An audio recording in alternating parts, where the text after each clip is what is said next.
Yeah, what's up, guys? It's XNO TV, and today I'm going to talk about the Steelers' home opening loss to the Las Vegas Raiders. Obviously, if you're a Steeler fan, very disappointing loss, and the Steelers' offense is getting a ton of blame for this loss, and I understand why. From the national media to Steeler fans, this offense has been stuck in the mud for the past 2 weeks now, pretty much all of last season. Now, in my opinion, this team lost the game because the defense could not stop Derek Carr and the Raiders. But we know this defense is elite. We know that they were dealing with significant injuries. So we're going to kind of give them a pass on that side of the football. The offense, on the other hand, has to get things going. And I do think they're heading in the right directions. I do think that there is hope for this team. It's going to be a work in progress with a new offensive line and new offensive coordinator.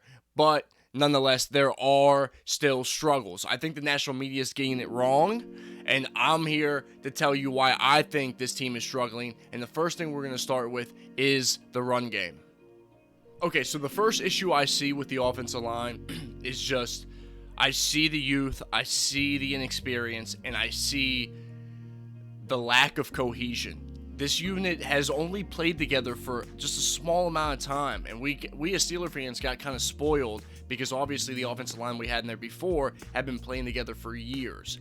I see a lot of times these guys have miscues and they make mistakes because they just don't know who they're responsible for. They don't know who the guy next to them is responsible for, and these are small mistakes that create big problems, right? If one guy misses one block, then the run goes absolutely nowhere. Now, in this play, it's a counter, and Kendrick Green is responsible for the defensive tackle. All he has to do is keep him from crossing his face.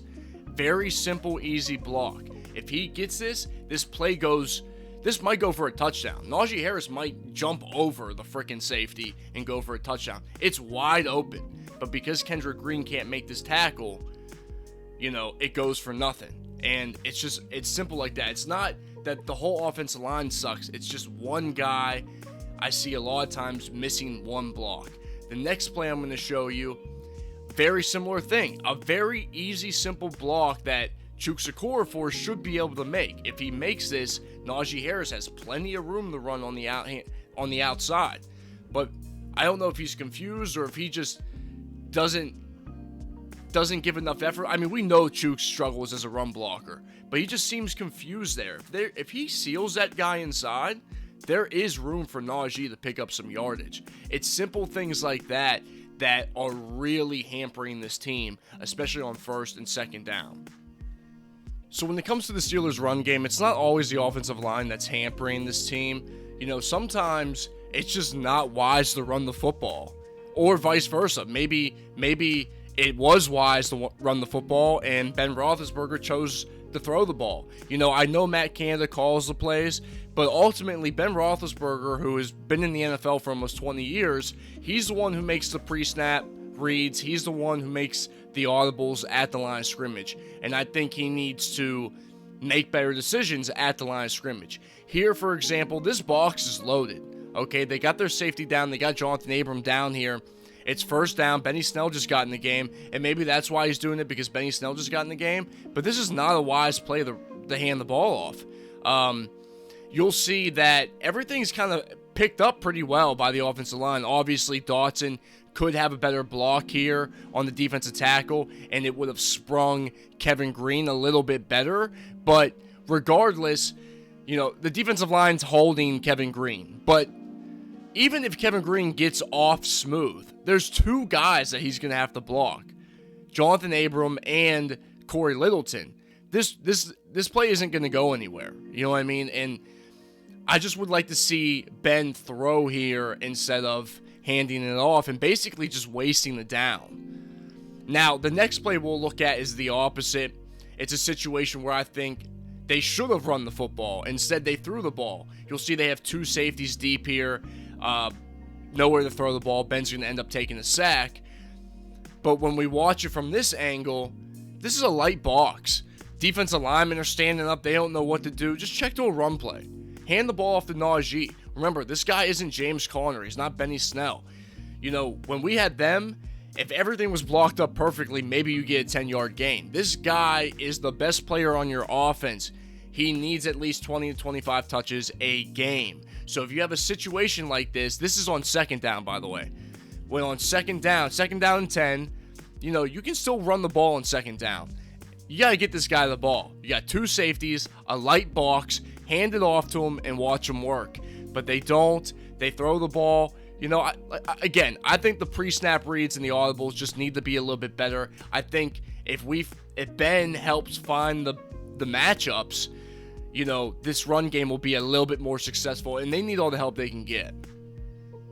Okay, so the next issue I saw with the Steelers offense is in their pass game. Their pass game, Ben, I have a little bit of an issue with some of the decisions he's making. A lot of times I don't see him taking what the defense is giving him. Now, he did improve this week from last week, but it could have something to do with the opponent that he faced. Obviously, the Bills' defense, in my opinion, is better than the Raiders' defense, especially in pass coverage. But it just doesn't really seem like he's reading the defense. He's making the decision to who he's going to throw to pre-snap. And that has to change because, there are guys open. Here on this play, they're going to run a little wheel route to Chase Claypool. It's supposed to be like a fake screen to Juju. This is 1st and 10 down by their goal line. And if you pay attention to Juju, who's going to motion right now, he is wide open. Wide open. Just to pick up something. Pick up a couple yards. Probably a first down there, but if not, he's going to get you in a second and manageable. Instead, now it's 2nd and 10, and this is what I'm talking about when I'm saying this offense is constantly shooting itself in the foot on 1st and 2nd down, and then depending on a miracle for 3rd down. Now, the next play, very similar situation. Ben wants to go deep here. It's a 1st and 10, and he should have just hit the open guy. And if you didn't see it, the open guy is Pat Freiermuth on this play. He's wide open in the middle of the field. He's just going to settle down and be right in front of Ben's face, but Ben's just completely focused on James Washington or Deontay Johnson, whoever he was trying to hit. Now, the sad part about this drive here is they actually end up turning the ball over on downs. They went for it on 4th. Look how close they are to field goal range. And if he would have hit Pat Freiermuth here, he probably has the first down and a new set of downs, but not only that, you're in field goal range. The Steelers didn't get any points on this drive, and it's because Ben's not taking what the defense is giving him. He really needs to start doing that. All right, guys, that's going to wrap up my breakdown on why I think the Steelers' offense is struggling. Obviously, they have a lot of issues, but the good news is they're all pretty minor, and I think they're all fixable. Things that it's just going to take time for this offense and this new offensive system to really come together for this team. The biggest issue right now is they're not executing plays on 1st and 2nd down, leading to 3rd and longs that are just miserable for this team to pick up. This team has talent on paper, and I think in time it will be a decent offense to go along with their elite defense and a playoff team. But that's just my opinion. Let me know what you guys think in the comments below. Thanks for watching. I appreciate it, and I'll see you in the next one.